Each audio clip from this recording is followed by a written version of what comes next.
Novas viaturas devem reforçar trabalho da polícia no interior e na capital. São 156 veículos, entre carros e motos, que vão ser entregues amanhã. Nessa edição você vai ver também o encontro que definiu diretrizes que devem atrair novos negócios para o Ceará. O objetivo é fazer um planejamento da economia cearense que deve se consolidar por meio de hubs. Você vai ver também como evitar e tratar uma virose comum deste período de chuva no começo do ano. Mesmo tendo esse nome, a mosca não pode ser considerada como a principal causadora da doença. No quadro Corrente do Bem, a gente mostra o projeto que há 37 anos ajuda a transformar a vida de crianças e jovens no bairro Vila Velha por meio da arte. E os detalhes da oficina que estimula os participantes a usarem a própria imagem por meio de fotos para o autoconhecimento. O Jornal da TVC desta quinta-feira, 24 de janeiro, está começando.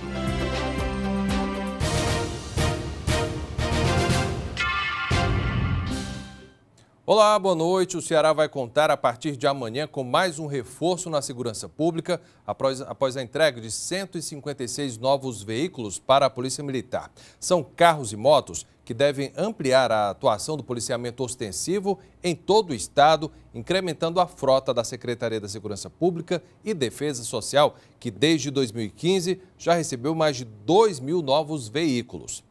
As oportunidades de negócios após a instalação dos hubs aéreo, marítimo e tecnológico aqui no estado foram debatidas durante um seminário Rota Ceará 2020, que aconteceu hoje na sede da Federação das Indústrias, em Fortaleza. Aprimorar os polos comerciais que geram turismo, emprego e renda para o Ceará foi o destaque dado no seminário Rota Ceará 2020.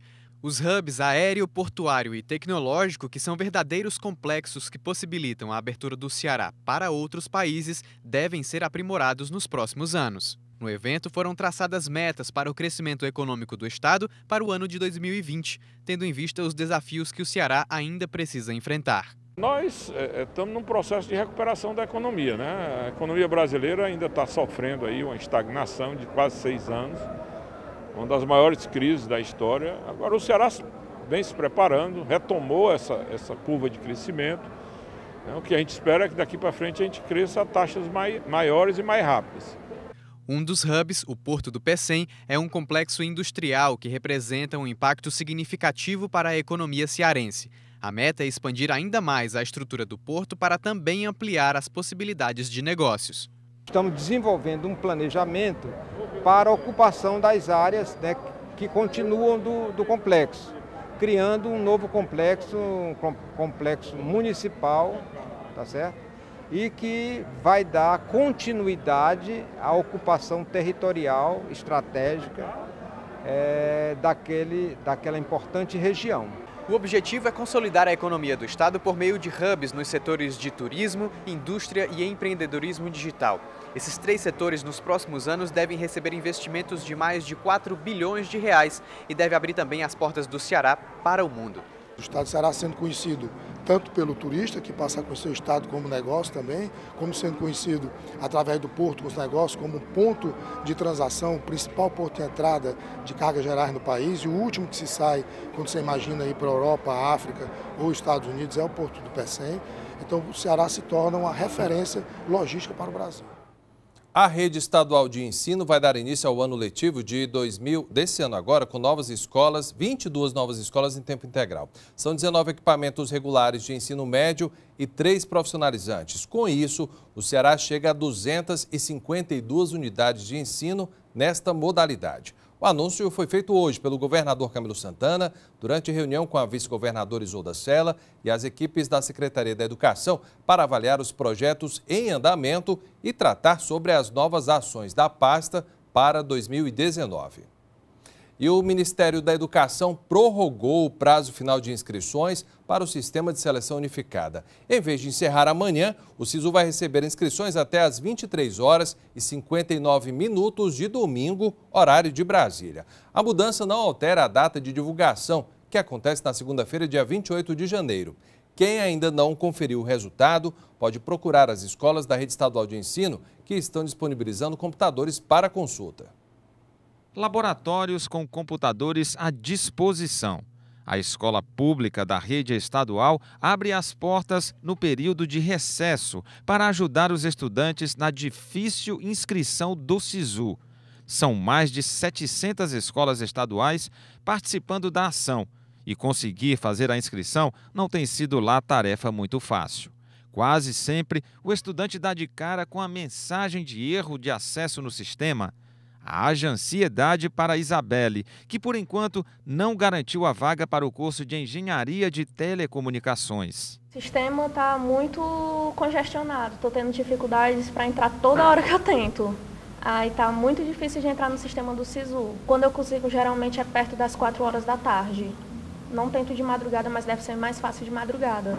E como é importante a escola oferecer espaço para eles dividirem as forças na hora da inscrição do SISU. A ansiedade chega ao nível máximo nessa hora. As instituições de ensino organizaram um esquema de suporte profissional envolvendo coordenadores, diretores e professores. Eles orientam sobre os documentos necessários para completar o processo de preenchimento das vagas e, principalmente, na estressante busca pela inscrição. O horário que a escola disponibiliza o laboratório para os estudantes fazerem a verificação tão difícil do SISU é das 7 da manhã às 5 da tarde. Mas essa busca, esse esforço não termina aqui não. Muita gente continua acessando de casa. E aí, essa luta entra pela madrugada muitas vezes. Eles sabem como esse momento é decisivo. Aos 17 anos, Brenda já vive a fase da pressão pela decisão entre o curso de Medicina ou Direito. O futuro passa pela inscrição no SISU. Eu não quis tentar nada da área da saúde no SISU porque de última hora despertou uma vontade de fazer Direito. E como eu já ia tentar no ProUni, eu quis escolher outro curso que talvez eu fosse gostar. Ao acessar o sistema, o candidato deve escolher por ordem de preferência até 2 opções de cursos. É possível alterar a escolha até o fim do período da inscrição. A última modificação confirmada será considerada válida. Certeza mesmo, só a melhoria na preparação do ensino público estadual. Resultado de uma transformação ao longo dos últimos anos. Hoje é uma escola pública de ensino médio que tem livro didático em todas as disciplinas, é uma escola pública de ensino médio que tem professor formado na área, em todas as disciplinas, o que há 15 anos atrás não existia. Então, é uma serva, é um processo de melhoria que vai acontecendo aos poucos, a qualidade está melhorando, com os sistemas e com a criação de algumas leis que beneficiam o aluno da escola pública, motivou ainda mais o estudante a se dedicar ao processo de ensino, porque ele está vendo que o aluno da escola pública está chegando na universidade. A seguir, a gente fala sobre o prazo de inscrição para as empresas que querem fazer parte do Simples Nacional. E você vai ver também. Foi o primeiro dia da operação de combate ao descarte irregular de lixo nas ruas de Fortaleza. E a gente mostra como evitar e tratar uma virose comum deste período de chuva no começo do ano, a doença da mosca. O Jornal da TVC volta já. Termina no próximo dia 31 de janeiro o prazo para as empresas aderirem ao regime tributário Simples Nacional, também conhecido como Super Simples, que unifica 8 impostos municipais, estaduais e federais em uma só guia com vencimento mensal. Além de vantagens como a redução da carga tributária, as empresas que fazem parte do regime têm outros benefícios. Mas para ter acesso, é necessário se enquadrar em algumas regras que incluem o rendimento anual. O repórter Everton Lucas explica tudo isso para a gente. Com 4 lojas no ramo de alimentação fitness, Bruna é uma empresária que já aderiu ao Simples Nacional. Esse regime tributário traz vantagens para a gestão do seu negócio. A vantagem é que a gente já tem certo o valor, né, de que a gente vai pagar, já tem uma porcentagem ali. Varia, claro, dependendo das vendas do mês, né, dependendo do faturamento, mas no final do mês a gente já consegue saber, se programar o que a gente vai pagar no próximo mês, porque são todos os impostos juntos em uma alíquota só, isso facilita bastante. Em vigor desde 2007, o Simples Nacional é optativo ao contribuinte. O regime beneficia microempresas e empresas de pequeno porte, diminuindo a carga tributária e unificando 8 tipos de impostos em uma única guia de pagamento. Antes, o empresário gastava muito tempo declarando impostos. Esse novo regime veio para simplificar todos os processos. Essas empresas que ainda não estão no Simples, né, ou até mesmo que já estiveram no Simples, mas por algum motivo tiveram que sair ou foram excluídas, né, pela própria Receita Federal, elas podem aderir nesse período, de 1º de janeiro até 31 de janeiro. As microempresas e empresas de pequeno porte, que faturam até R$ 4.800.000 anuais, elas podem fazer adesão agora nesse período. De acordo com o último levantamento da Receita Federal, até ontem, dia 23 de janeiro, somente aqui no Ceará foram 13.200 empresas a aderirem a este regime tributário. Um número bem parecido com o número de empresas que deixaram o Simples Nacional em 2018 por conta de débitos em suas contribuições. Ao todo foram 13 mil. A adesão é feita de forma simples, pela internet. No próprio site da Receita Federal, ela entra lá, tem um link para o portal do Simples Nacional e lá no portal ela pode fazer essa adesão. O Conselho Regional de Contabilidade do Ceará alerta os empresários para que não percam o prazo da adesão. Nós, contadores, as nossas empresas de contabilidade, a gente busca logo ver se a empresa está toda regularizada, porque não pode ter débito. Aquelas empresas que têm qualquer débito previdenciário, débitos administrados pela Receita Federal, tem que fazer o parcelamento, então tem que se regularizar, tem que estar ok para poder a opção ser aceita. Então a gente, durante o mês de janeiro, corre contra o tempo para que as empresas fiquem legais e legalizem quanto ao pagamento dos impostos, para que possa fazer essa adesão que não pode. Se você não fizer até 31 de janeiro, você vai passar o ano inteiro fora do Simples. Depois de 2 dias de sol forte, voltou a chover no Ceará, com destaque para a região sul do estado. Veja como é que fica o tempo. A FUNSEMI registrou chuva em 29 cidades até às 3 da tarde desta quinta-feira. Santana do Cariri teve o maior acumulado com 65 milímetros, seguido por Milagres e Missão Velha, todos na região do Cariri. A previsão do tempo para amanhã é de nebulosidade variável com possibilidade de chuva durante a madrugada e parte da manhã. À tarde e à noite, céu com poucas nuvens em todas as regiões do Ceará. Os detalhes estão no portal da FUNSEMI. O mês de fevereiro marca o início da quadra chuvosa no Ceará e este ano, de acordo com o prognóstico divulgado pela FUNSEMI, as precipitações devem ficar na média histórica. É uma ótima notícia, já que a situação hídrica continua preocupante em todo o estado. O problema é que a chuva também traz consequências que poderiam ser evitadas. O descarte irregular de lixo, por exemplo, é um dos maiores fatores que favorecem os alagamentos. Por isso, a Prefeitura de Fortaleza deu início a uma fiscalização para evitar a velha prática de jogar lixo ali na rua. E você pode ajudar a evitar esse problema. O ponto de encontro para a fiscalização são os endereços de alguns dos principais comércios geradores de grandes volumes de resíduos, como restaurantes, farmácias, indústrias. O objetivo é coibir o descarte irregular do lixo, por exemplo, em terrenos ou na rua, junto com o descarte domiciliar. Os fiscais estão cobrando principalmente o quê? O plano de gerenciamento de resíduos sólidos. Toda empresa que produz acima de 100 litros dia tem que ter, e também os manifestos de transporte, que são o documento que comprova que ela entregou o seu resíduo para uma empresa credenciada. E eles checam se o documento está compatível com a realidade da empresa. Os fiscais visitam uma lista de estabelecimentos elaborada pela quantidade de resíduos que produz ou por denúncias que são feitas através do contato com a agência de fiscalização. A lei municipal que disciplina o gerenciamento de resíduos é exigente. As multas podem chegar até a R$20 mil, dependendo da gravidade da infração. Toda empresa que produz 100 litros de resíduos sólidos, o que corresponde mais ou menos àquele saco preto de lixo grande que a gente conhece aí pelas ruas, ela é obrigada a ter um plano de gerenciamento desses resíduos. Se desobedecer ao plano, pagará multa, de acordo com a tabela exigida pelos fiscais. Nesse restaurante, os fiscais não encontraram irregularidades. O lixo é armazenado em recipientes para grandes volumes e só é descartado no carro de coleta que passa regularmente. A AGFIS disponibiliza vários canais de contato para denúncia, como o telefone 156. O trabalho é permanente para mudar a cultura de contaminação do meio ambiente para o hábito responsável. É importantíssimo o apoio da população, não só colocando o seu lixo domiciliar no dia e hora correto que a domiciliar passa, como também nas denúncias que podem ser feitas tanto pelo aplicativo como pelos nossos canais de denúncia. O Ceará já registrou só neste mês de janeiro quase 5 mil casos da doença diarreica aguda, conhecida como doença da mosca. Problema típico do começo de cada ano, época onde a quantidade de chuva é maior. Medidas simples de higiene podem ajudar a evitar o contágio. Confira.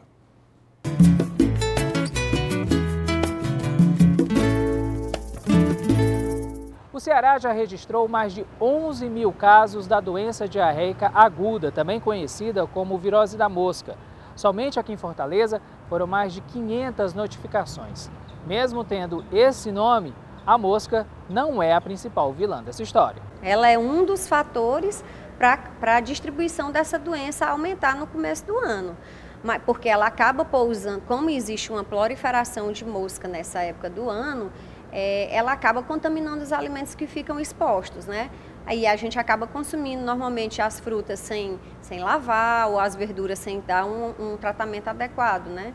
E aí ela popularmente se conhece como a virose da mosca, mas a mosca não é o único fator, né, contribuidor para que a gente tenha um aumento dos casos. De acordo com a assessora do Núcleo de Epidemiologia da Secretaria de Saúde do Estado, com alguns cuidados simples, é possível se prevenir a doença. O principal é a lavagem das mãos, né, consumir alimentos que sejam que estejam lavados ou cozidos, também que sejam a comida normalmente é melhor que seja a comida feita no dia, né?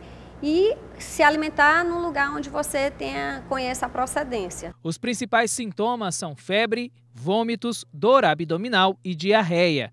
Caso os sintomas se prolonguem por mais tempo que o normal, é preciso procurar um médico. Se você tem fezes amolecidas em mais de 24 horas, você já procura uma unidade de saúde para fazer a reposição hídrica, né? Normalmente os médicos orientam que faça a reidratação oral através daqueles soros que tem nas unidades de saúde. E se durar mais do que isso, retornar à unidade de saúde para poder fazer uma intervenção mais apropriada. No próximo bloco você vai saber por que Fortaleza se tornou uma referência no Brasil quando o assunto é o uso da bicicleta como meio de transporte. A gente mostra também. No quadro Corrente do Bem, você vai conhecer o projeto que há 37 anos ajuda a transformar a vida de crianças e jovens no bairro Vila Velha por meio da arte. E os detalhes da oficina que estimula os participantes a usarem a própria imagem por meio de fotos para o autoconhecimento. É daqui a pouco. Fortaleza se tornou uma referência no Brasil quando o assunto é o uso da bicicleta como meio de transporte. O problema é que mesmo com tantos avanços, o número de infrações cometidas por falta de respeito com os ciclistas não para de aumentar. Por isso, a fiscalização é constante. Andar de bicicleta deixou de ser uma mera prática esportiva ou de lazer. Hoje em dia, é uma das melhores formas de evitar o trânsito carregado em Fortaleza. Para apoiar esse hábito, a capital investe em espaços próprios para os ciclistas. Em Fortaleza, ao todo, são 226 quilômetros de espaços reservados para ciclistas, entre ciclovias e ciclofaixas. A diferença é pequena, mas existe. Ciclofaixa é aquele espaço demarcado no chão apenas com a pintura de faixas. Já a ciclovia possui delimitações com obstáculos físicos como barreiras de concreto, por exemplo. Tem também as ciclofaixas de lazer, são aquelas temporárias, normalmente ativadas aos domingos ou feriados. Com a implantação desses novos espaços, direitos e deveres de condutores de veículos e bicicletas também chegam. Somente em 2018, a Autarquia Municipal de Trânsito de Fortaleza aplicou mais de 3.700 multas em pessoas que estacionaram ou transitaram em uma ciclofaixa. Esta é uma infração gravíssima com multiplicativo 3. Pode te render 7 pontos na carteira e uma multa de mais de R$ 880. Cada vez mais o condutor do veículo motorizado ele tem passado a respeitar mais o ciclista, né? Então a gente lembra também que para o ciclista ele também tem os seus direitos, mas tem os seus deveres. O ciclista, quando a via não for provida de ciclovia, ciclofaixa, ele tem que transitar no mesmo sentido dos demais veículos e no bordo da via. não pode transitar na contramão e também não pode transitar nas calçadas, porque é de uso exclusivo do pedestre. Além de estimular a atividade física, andar de bicicleta ainda pode evitar muita dor de cabeça na hora de ir ou voltar do trabalho. Seu Francisco se sente até mais seguro. De qualquer forma, é uma segurança para a gente, né? Porque se Deus livre acontecer algum acidente, a gente tem um direito da gente, né? Que a gente anda na ciclovia. Agora, se a gente sai da ciclovia para ir para a pista, aí é diferente, né? Nós não temos direito a nada. Por isso eu achei interessante e muito bom. No quadro Corrente do Bem de hoje, você vai conhecer o trabalho de uma companhia de dança que há 37 anos ajuda a transformar a vida de crianças e jovens no bairro Vila Velha, em Fortaleza, por meio da arte.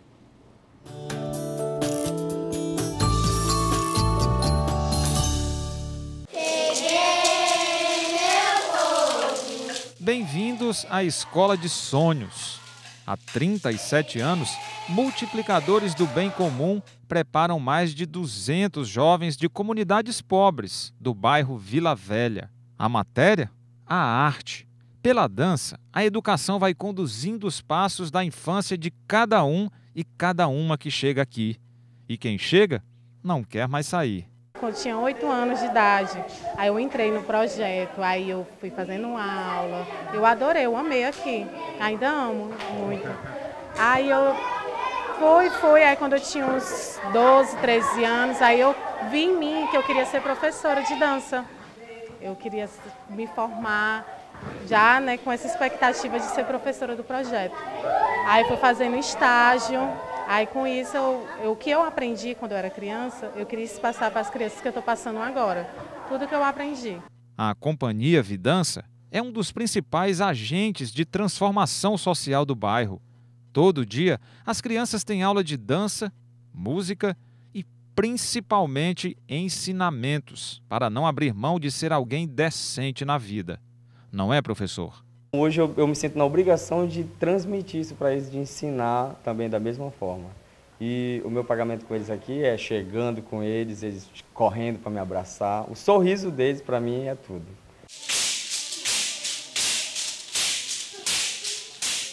Aqui é assim, de história em história, de criança em criança, eles vão plantando a semente da cultura e da cidadania, com música, dança e livros.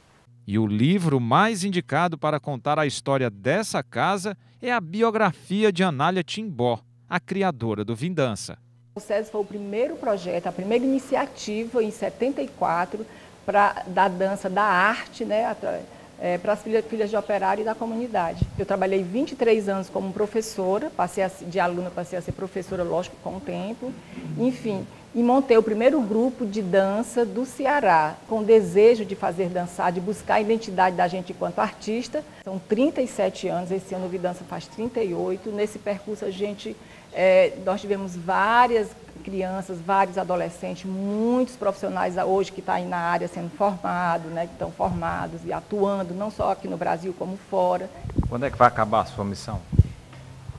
Não acaba, né? Missão não acaba, vem de outras vidas e passa para outras vidas. A escola está com inscrições abertas para novos cursos. Educação e arte de graça para os que mais precisam. Uma corrente do bem que dá orgulho de se ver.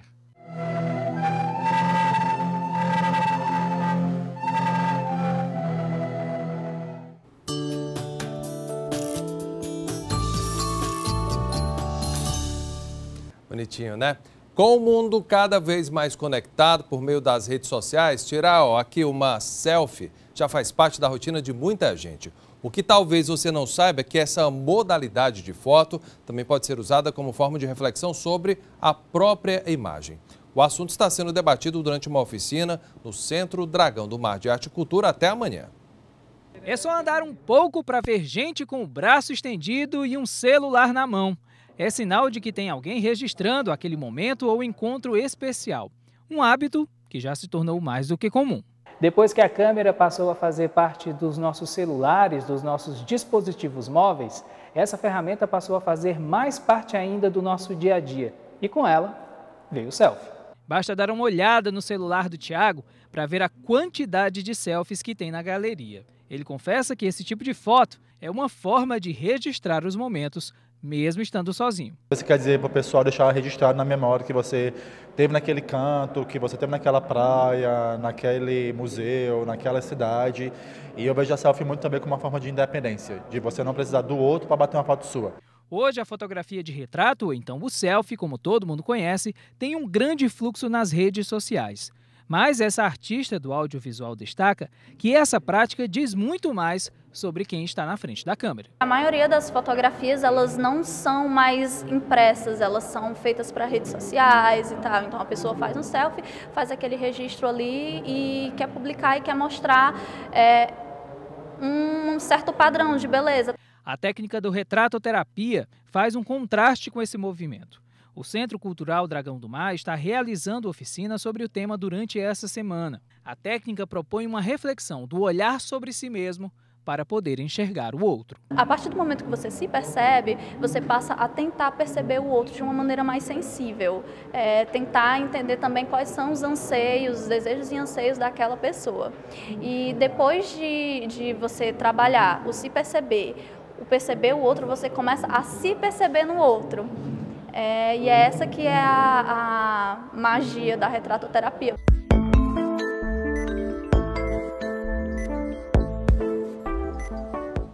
Outras notícias às 8h15 da noite no Jornal da Cultura e amanhã na primeira edição do Jornal da TVC às 11h45 da manhã. Uma ótima noite para você.